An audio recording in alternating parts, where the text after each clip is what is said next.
Hello friends, I welcome you all in my YouTube channel. आज इस video में हम कॉग्निटिव साइकोलॉजी जो कि MPC 001 है उसका ब्लॉक 2 स्टार्ट करेंगे। ब्लॉक 2 का यूनिट 1 जिसका नाम है theories of intelligence, G and S factors and the model of JP Das. Total इसमें हम 2 थ्योरीज के बारे में पढ़ेंगे, जिसमें सबसे पहले हम पढ़ेंगे नेचर ऑफ इंटेलिजेंस के बारे में, उसके सारे हिस्टोरिकल पर्सपेक्टिव पढ़ेंगे। उसके बाद हम लोग जो है 2 थ्योरीज हैं, मेनली स्पीयरमैन की 2 फैक्टर थ्योरी और जो है दास और नागलिरे की किर्बी की पास थ्योरी। दोनों ही बहुत इंपॉर्टेंट है। और जैसा कि आप देख रहे हैं, G&S का मतलब होता है जनरल इंटेलिजेंस, S होता है स्पेसिफिक, स्पेशल इंटेलिजेंस जो होती है, जिसको हम एक स्पेसिफिक पे होती है। अब इसको यहाँ से स्टार्ट करते हैं कि जिसमें इन्होंने कहा है कि intelligence broad term that is employed by layman to denote the presence of such qualities as alertness, quickness of mind, level of one's academic success, status in an occupation, or the acquisition of an eminence in a particular field of endeavor and so on। इन्होंने क्या कहा, lemon क्या होता है, एक common man की जो language में हम क्या कहते हैं कि जिसके अंदर ये सब क्वालिटीज़ होती हैं, अलर्टनेस है, क्विकनेस ऑफ माइंड, जो कि एक आम आदमी की तरह अगर हम हिसाब से देखें तो। लेकिन यहाँ से हम इसको स्टार्ट करते हैं कि नेचर ऑफ इंटेलिजेंस है क्या। Intelligence hard to define in the Indian system में। हमारे जो इंडियन सिस्टम में इसको क्या कहते हैं, बुद्धि यानी intellect, defined as nishchayatmika buddhi यानी decision maker, is described as an inner instrument, antahkaran, which possesses wisdom, prudence, emotions, societal values and relations. In our common parlance, when people speak of intelligence, they not knowingly if they all share a common definition, जिसमें हम क्या कहते हैं, तो simple इन्होंने पहले क्या कहा है कि इंडियन सिस्टम में हम लोग जो है जो डिसीजन मेकर होता है उसको हम, जिसमें ये सब विजडम भी होती है, प्रूडेंस भी होती है, इमोशन भी होती है, सोसाइटल वैल्यूज भी होते हैं, रिलेशन, सब चीज़ों को जो लेके चलता है वो क्या, उसको हम क्या बोलते हैं, वो इंटेलिजेंट है। लेकिन अब इसमें क्या कह रहे हैं कि जिसमें एक हमें कॉमन डेफिनेशन पे बात करते हैं, however the understanding of the phenomena of intelligence में widely vary. For some quickness of answering a question might reflect intelligence, while for the others leading a successful life might be due to one's intelligence. इसमें क्या है, हर समय क्या है, time to time हमेशा इसमें जो भी डिफरेंट व्यूज़ हैं उनमें हमेशा डिस्पैरिटी रही है। कभी किसी ने इंटेलिजेंस के लिए कुछ कहा है, किसी दूसरे किसी साइकोलॉजिस्ट ने इंटेलिजेंस को अलग ढंग से डिफाइन किया। तो इसमें टाइम टू टाइम डिफरेंट तरह की जो डेफिनेशंस है उसके बारे में हम यहाँ पे बात करेंगे कि सबसे पहले कौन सी थ्योरेटिकल डेफिनेशन जो है उसके बारे में पहले जैसे हम बात करेंगे कि हर एक ने इसके बारे में टाइम टू टाइम क्या क्या कहा है कि intelligence has been defined as a sum total of everything you know, as the ability to learn और प्रॉफिट फ्रॉम एक्सपीरियंस जो हम सीखते हैं, as the ability to solve problem जो हम प्रॉब्लम को सॉल्व करते हैं, और as the ability to cope with the demands of the environment, हम कैसे जो अपने एनवायरनमेंट की डिमांड्स हैं उसके साथ हम एडजस्टमेंट करते हैं, जिसको बोलते हैं कॉपिंग करते हैं। Indeed there is nothing wrong with any of this definition. लेकिन वास्तव में ये सब चीज़ें जरूरी भी हैं, हम ये कहते भी हैं कि हाँ जिसमें ये सब चीज़ें होती हैं इट मीन्स वो जो है वो जो इंडिविजुअल है वो इंटेलिजेंट है। The problem arises when we try to search for a definition that seems to say it all precisely. We have been using intelligence as general level for as so many cognitive abilities that it defies a specific definition। अब उसमें क्या है, उन्होंने क्या कहा है कि time to time, क्योंकि हर आदमी ने अपने ढंग से कहा है, तो उन्होंने क्या कहा है कि कोई भी प्रिसाइज डेफिनेशन जो है वो हमारे को नहीं मिलती।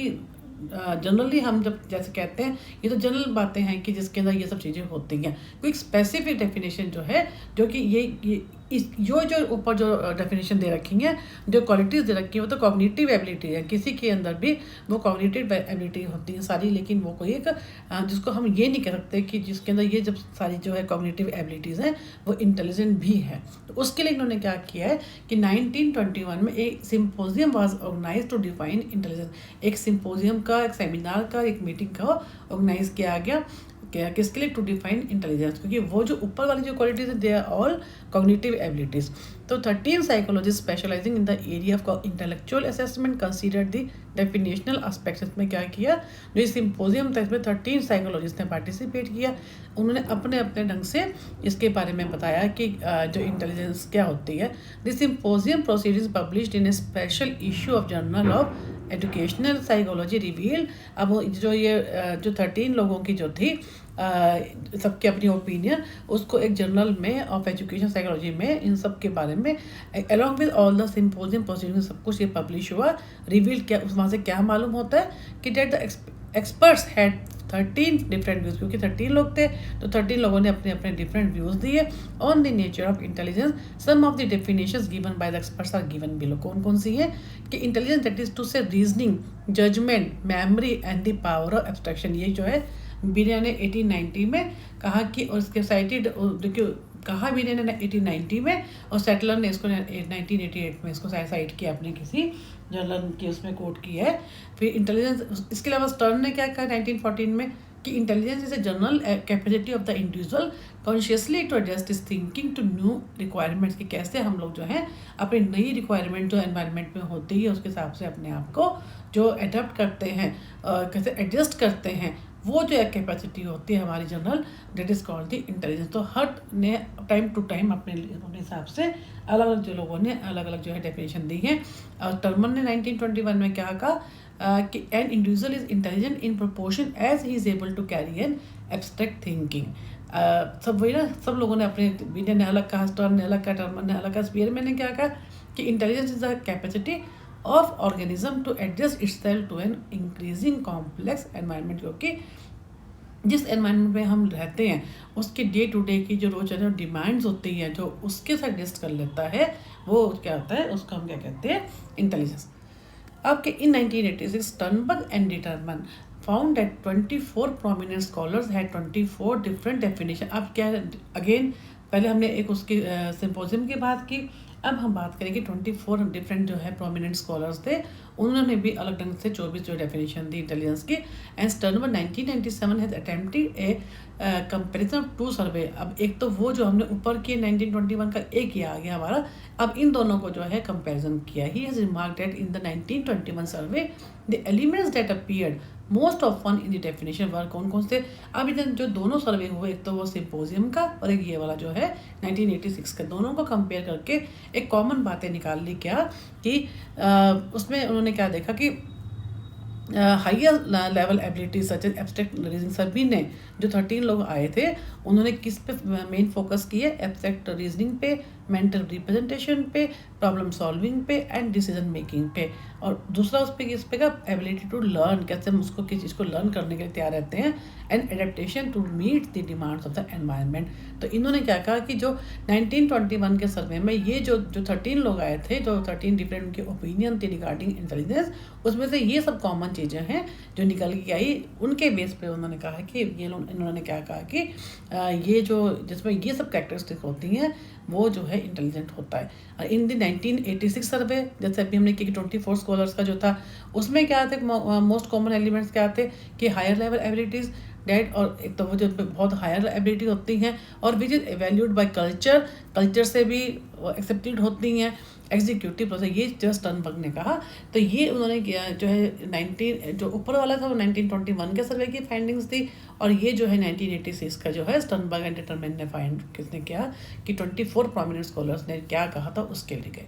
अब इन्होंने क्या कहा कि स्नाइडरमैन एंड डॉटमैन ने 1987 में क्या किया है, presented responses of over 1000 experts that belong to different disciplines such as psychology, sociology, education and genetics. अब इन्होंने कहा कि इन दोनों ने मिलकर 1987 में 1000 एक्सपर्ट्स जो कि डिफरेंट बैकग्राउंड से थे, जो कि साइकोलॉजी से भी थे, सोशियोलॉजी से भी थे, एडुकेशन एंड जेनेटिक्स थे, इनकी जो है 1000 एक्सपर्ट ने क्या कहा रिगार्डिंग इंटेलिजेंस, उनके बारे में बताया कि of the 13 description rated by the respondent they were nearly unanimous agreement, जो कि सबने माना, किस चीज़ को माना, abstract reasoning and the capacity to acquire knowledge and the problem solving ability were important elements of intelligence.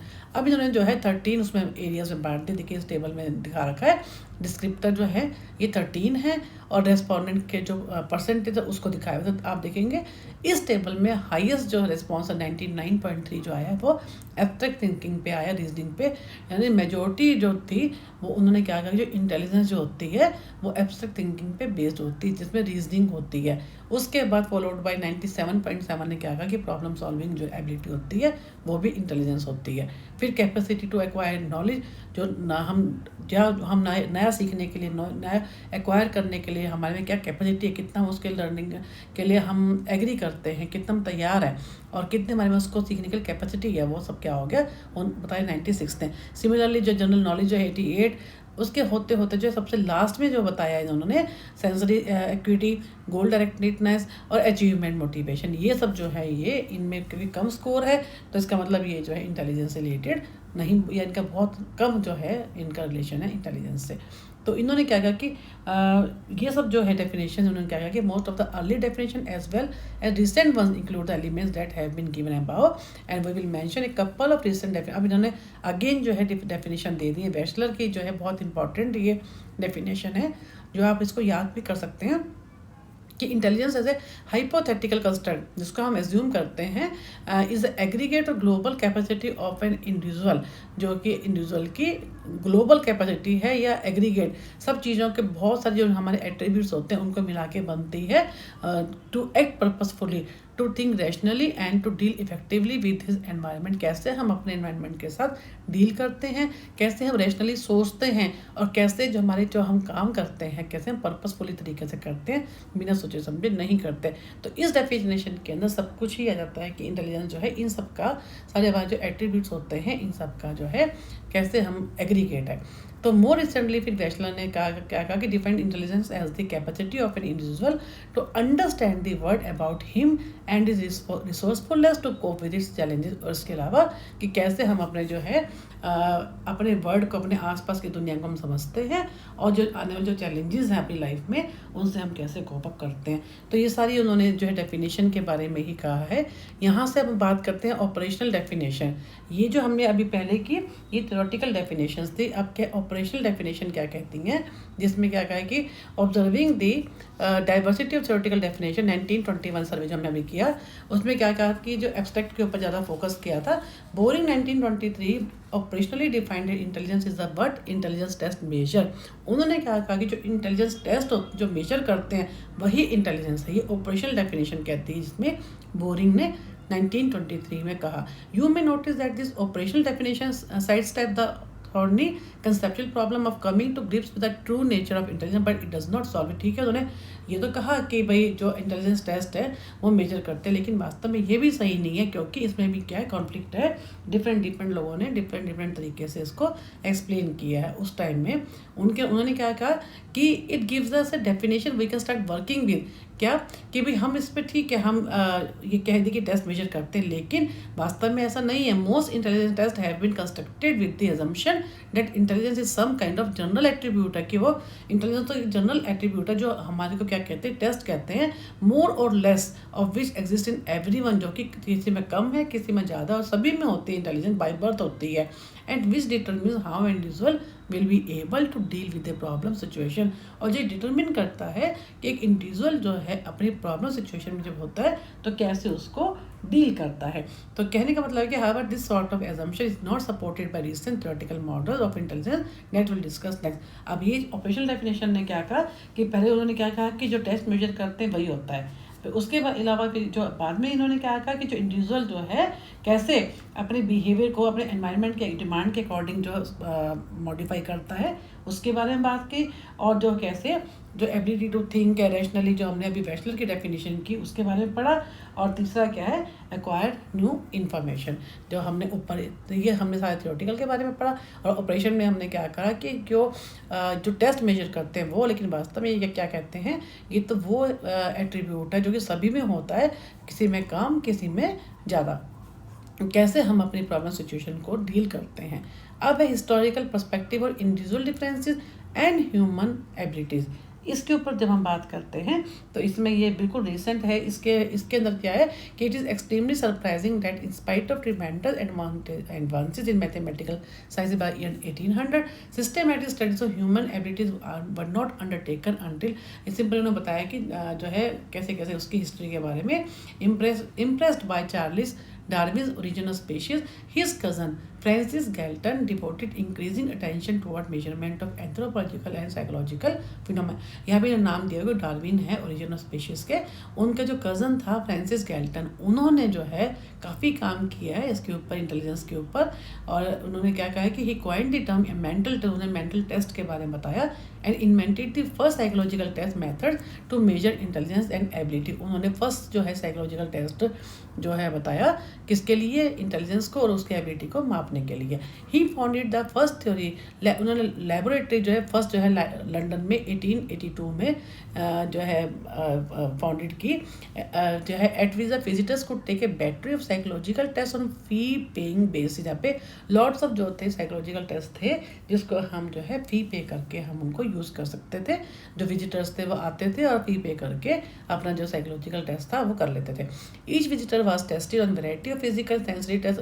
जो फी पे करते थे वो डिफरेंट तरीके फिजिकल एंड सेंसरी टेस्ट उनके होते थे, including height, weight, breathing power, strength of pull, hearing, sight and colour. ये सब इन सब मतलब रेलिवेंट ये जो थे इन फील्ड्स के अंदर उनके जो है टेस्ट होते थे। And Galton believe that the psychological test could also be inherited like physical characteristics. उन्होंने गैल्टन ने क्या कहा कि जो साइकोलॉजिकल ट्रेट्स होते हैं ये सिर्फ ये नहीं कि वो हमें एक्वायर करने पड़ते हैं, ये इनहेरिटेड भी होते हैं जो हमारे को लाइक फिजिकल कैरेक्टरिस्टिक्स जो हमें अपने पेरेंट्स से भी एक्वायर हो सकते हैं, जो इनहेरिटेड होती हैं। इन statistics he made important contribution by developing and applying correlation method. इसके अलावा गैल्टन का कोरिलेशन में भी बहुत इंपॉर्टेंट कंट्रीब्यूशन है, जो आप पढ़ेंगे अभी MPC 006 में कोरिलेशन क्या होता है। हम थोड़ा बहुत MPC 005 में भी कवर किया है इसको, which at his guidance was later continued by his student Karl. इसके बाद गैल्टन के बाद कार्ल पियर्सन बहुत very well known personality, very known, जिन्होंने जो है सारा काम जो है उन्होंने प्रोडक्ट मूवमेंट कोरिलेशन के बारे में किया और काफ़ी डिटेल में आप इसके बारे में MPC 006 जब हम करेंगे उसमें काफ़ी इंपॉर्टेंट भी है ये मूवमेंट प्रोडक्ट मूवमेंट कोरिलेशन। इसमें सम्स भी आते हैं एग्जाम में, न्यूमेरिकल काफ़ी आते हैं तो आप उसको पढ़ेंगे। Through his test appear no resemblance to the advance psychological test. उनका जो कंट्रीब्यूशन है तो ये जो टेस्ट है वो इतना ज़्यादा उसका साथ का कोई दूसरा किसी ने वैसा टेस्ट बनाया ही नहीं, इसलिए उनको क्या कहते हैं टाइटल, उनको क्या कहते हैं father of psychological testing and individual differences. अब क्या है कि एल्फ्रेड बिने, इसमें जो टी होता है साइलेंट होता है, एल्फ्रेड बिनेकर ने क्या क्या किया और उन्होंने पहले early work in human abilities resembled the work of Galton. शुरू में तो उन्होंने भी गैल्टन के साथ उसी टाइप से मिलता जुलता काम किया। बिने work on intelligence testing took a practical turn during the opening years of 20th century when he was commissioned by the French government to identify mentally deficient children in French school। उसके बाद इन्होंने क्या किया, जो है 20th century में जो है फ्रेंच स्कूल में ऐसे बच्चे जो कि मेंटली अपसेट होते हैं, जिनको थोड़ा जो स्पेशल केयर की जिनको ज़रूरत होती है, उनके ऊपर उसने काम किया फ्रेंच गवर्नमेंट के साथ कंट्री के कोलैबोरेशन से फेस, जो कि ये टाइप की जिनको प्रॉब्लम थी। तो बिने ने क्या देखा, in collaboration with Theodore Simon completed first test. उन्होंने 1905 में बिने ने अपना ये जो फ्रेंच स्कूल में जो मेंटली डेफिशिएंट स्टूडेंट्स थे उन पर काम किया with the help of government. कौन सी, फ्रेंच गवर्नमेंट के साथ। तो उन्होंने क्या किया, ये जो टेस्ट था उनका, उन्होंने this test comprise of list of 30 problems थे concerning the child ability to understand and reason with the objects in the environment. अब जो 30 प्रॉब्लम थी उस टेस्ट के अंदर, उसको बच्चे के कैसे वो बच्चा उनके अंडरस्टैंड, किसी भी कंसेप्ट को अंडरस्टैंड करने की और उसके ऊपर रीज़न करने की, कैसे वो उसके आर्ग्यूमेंट कर सके, उसको जिसको तर्क आप जिसको बोलते हैं वो अपना दे सके। तो उसके ऊपर बेस्ड था वो the problem raised in the level of difficulty and the test was tried on sample of 50 children. शुरू में वो जो है 50 चिल्ड्रन पे किया गया, उनका लेवल ऑफ डिफिकल्टी देखा कि जैसे वो कम फिर से ज़्यादा उसके रेंज के हिसाब से था। And this was a very important step in the testing of intelligence. Then in 1908 वो जो था 1905 में किया उन्होंने। अब 1908 में रिवीजन इसका किया कि in which items were arrange in terms of age level. उसमें क्या था कि 50 स्टूडेंट्स का किया जो कि मेंटली अपसेट थे। इसमें क्या है, अब उसमें एज को भी ले लिया। The highest age level that a child could perform successfully was called the mental age. जो बच्चा अपनी मेंटल एज क्या होती है, जो बच्चा मान लो कोई 10 साल का है उसकी एज के हिसाब से वो कितना परफॉर्म कर सकता है, उसके हाईएस्ट कैपेबिलिटी को देखना, कैपेसिटी को देखना। वो उससे कई बार क्या होता है, बच्चे जो 10 साल का बच्चा है वो 11-12 साल के बच्चे के लेवल के भी सम्स को सॉल्व कर पाता है। तो वो उसको क्या कहते हैं, जो हाईएस्ट उसका जो लेवल होता है उसको हम कहते हैं उसकी mental age. And William Stern 1914 suggested that this be divided by the chronological age. कौन सी होती है, जो बच्चे की एक्चुअल एज होती है, जैसे हमने कहा 10 ईयर्स। तो ये क्या है, अगर हम जो है with multiplied by 100 became the intelligence. Question बहुत ही इंपॉर्टेंट है, कई बार ये IQ टेस्ट 3 नंबर वाले में पूछ लेते हैं कि what do mean by IQ, या डिफाइन द IQ फार्मूला इस टाइप से। तो IQ क्या होता है, mental as MA divided by CA यानी क्रोनोलॉजिकल एज इंटू 100। और किसने दिया था, विलियम स्टर्न ने 1914 में। As it has come to be known, the influence of Binet on the measurement of intelligence can hardly be overstated. All subsequent work on measurement of intelligence is modeled by, उन्होंने कहा सबसे पहले बिने ने काम किया, बिने ने फिर इसका 1905 में करने के बाद फिर उसके बाद 1908 में इसको जो है थोड़ा मॉडिफाई किया गया, और विलियम स्टर्न ने 1914 में एक ही जो फार्मूला दिया MA/CA इंटू 100, जिससे हम उस बच्चे का IQ लेवल को हम टेस्ट कर सकते हैं। तो इस वीडियो को पार्ट 1 को हम यहीं ख़त्म करते हैं। नेक्स्ट वीडियो में हम स्पीयरमैन की थ्योरी करेंगे और थर्ड पार्ट में हम पास थ्योरी के बारे में पढ़ेंगे। Thank you for watching my YouTube channel.